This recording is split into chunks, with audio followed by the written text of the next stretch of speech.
4 अध्याय आणि 20 वचन वाचूया. काढलं सर्वांनी?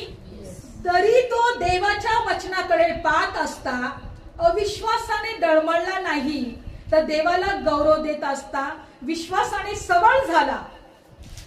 कोणाकडे पाहत होता तो? तो देवाच्या वचनाकडे पाहत असता. कुठे पाहत होता तो? देवाच्या वचनाकडे. अविश्वासाने डळमळला नाही, तर देवाला गौरव देत असता विश्वासाने सबळ झाला. अविश्वासाने डळमळला तो वचनाकडे पाहत होता. म्हणा, मी वचनाकडे पाहीन. वचनाकडे पाहीन. तुमच्या जीवनात आशीर्वाद पाहिजे, आरोग्य पाहिजे, वचनाकडे पहा. आज तुमच्या घरात खायला काही नसेल, पण म्हणा मी धनवान आहे. Praise Lord.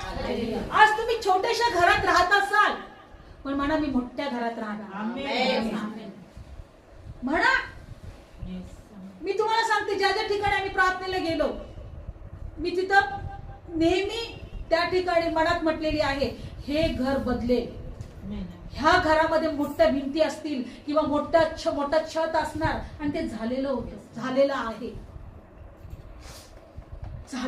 ते. कारण का? आम्ही त्या घराकडे नाही पाहत, देवाने जे आशीर्वाद दिले त्याकडे आम्ही पाहतो. तुम्ही पाहायला शिका.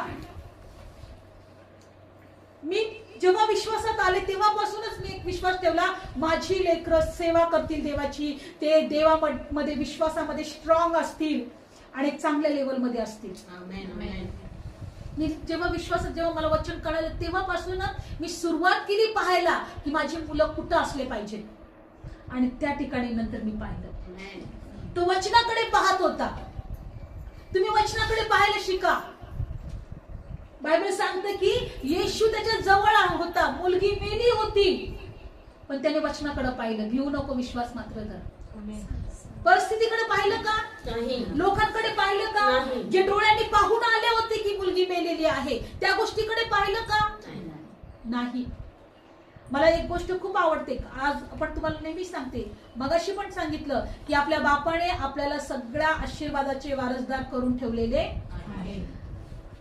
त्या दिवशी मी वचन ऐकत होते आणि विकास मस्ती सांगत होते. ते नेहमी सांगत असतात का बापाचं प्रेम कसं आहे, आणि नेहमी आपल्या मुलींचं उदाहरण देत असतात. ते म्हणतात की एकदा मी खूप मोठ्या सभेमध्ये होतो